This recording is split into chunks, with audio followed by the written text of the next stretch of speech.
Problem से solution तक, astro तक, नो योर फेट।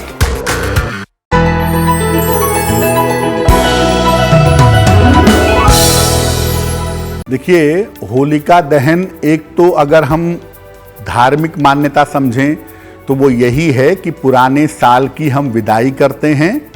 पुराने साल से जो जुड़ी हुई बुरी यादें हैं या बुरे अनुभव हैं या पुराने साल की जो मुश्किलें हैं, हम बिल्कुल नहीं चाहते कि वो आने वाले साल में भी हमारे जीवन में आएं।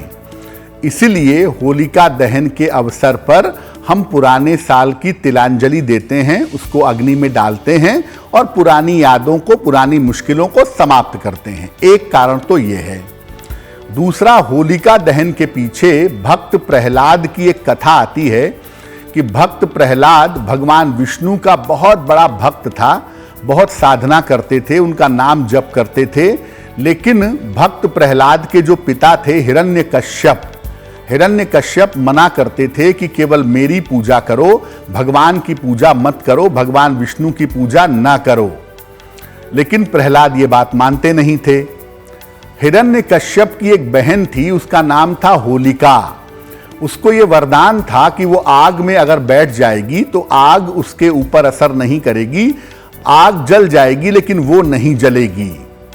तो होलिका ने हिरण्यकश्यप से कहा कि मैं प्रहलाद को अपनी गोद में ले करके आग में बैठ जाऊंगी, मैं तो जलूंगी नहीं, प्रहलाद जल जाएगा और ये समस्या समाप्त हो जाएगी। अब होलिका दहन का ही दिन था, फाल्गुन शुक्ल पूर्णिमा ही थी। होलिका के लिए अग्नि जलाई गई और अग्नि में होलिका प्रहलाद को लेकर बैठ गई। जब मामला होता है भक्त का तो प्रभु अपने भक्त के लिए नियम बदल देते हैं। इसीलिए हुआ क्या, प्रहलाद बच गया और होलिका जल गई। होलिका का वरदान निष्फल हो गया, होलिका आग में जल गई, प्रहलाद बच गया। उसके बाद जो नगर के लोग थे वो बड़े खुश हुए, हर्षोल्लास मनाया, प्रहलाद के बच जाने की खुशी में आनंदित हुए।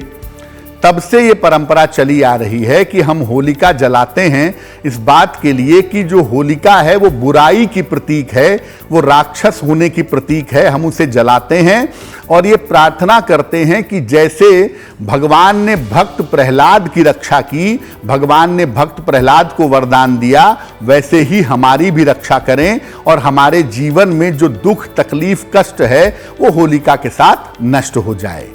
तो पौराणिक मान्यता ये है कि होलिका के रूप में हम बुराई को जलाते हैं और भगवान से प्रार्थना करते हैं कि जैसे आपने भक्त प्रहलाद की रक्षा की थी इस कठिन स्थिति में, वैसे ही आप हमारी रक्षा भी जरूर करिए। इस ऐड को स्किप करना तो बहुत मुश्किल है, पर लाइफ की प्रॉब्लम्स का सोल्यूशन ढूंढना आसान। प्रॉब्लम से सोल्यूशन तक, एस्ट्रो तक, नो योर फेट।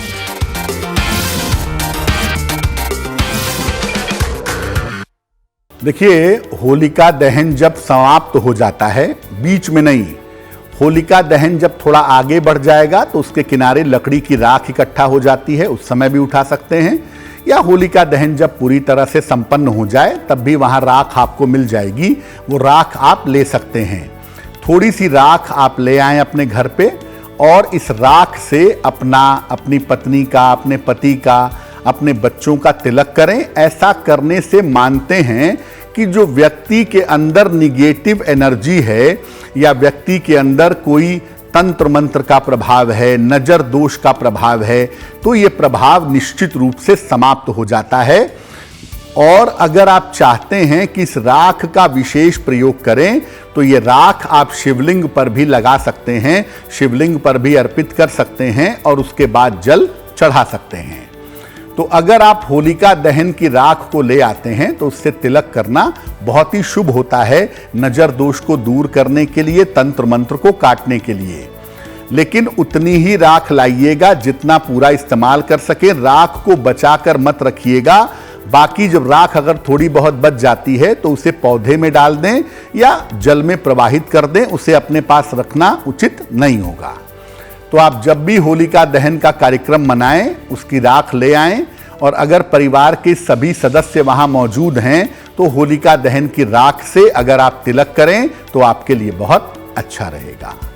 देखिए, होलिका दहन का जो पर्व है वो मनाया जाता है फाल्गुन शुक्ल पक्ष की पूर्णिमा तिथि को, और पूर्णिमा तिथि पर चंद्रमा से संबंधित वस्तुओं का दान किया जाता है। अगर आप दान करना चाहें तो कोई भी मीठी चीज, और अगर वो मीठी चीज सफेद रंग की हो तो आप होलिका दहन संपन्न होने के बाद दान कर सकते हैं, निर्धनों को दे सकते हैं। अब बहुत सारे लोग ऐसे भी होंगे जिनके पास भाई पैसा ही नहीं है, तो वो होलिका का पर्व मनाएंगे कैसे? तो गरीबों को, निर्धनों को मिठाई का, गुझिए का या सफेद मिठाई का दान करना बहुत ही शुभ होगा।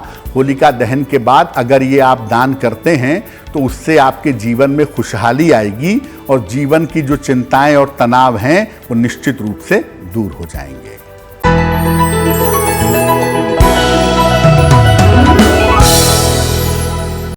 एस्ट्रो तक ऐप पर आपको मिलेगा भविष्य से जुड़े हर सवाल का जवाब। डाउनलोड कीजिए एस्ट्रो तक ऐप और चुटकी में जुड़िए इंडिया के बेस्ट एस्ट्रोलॉजर से।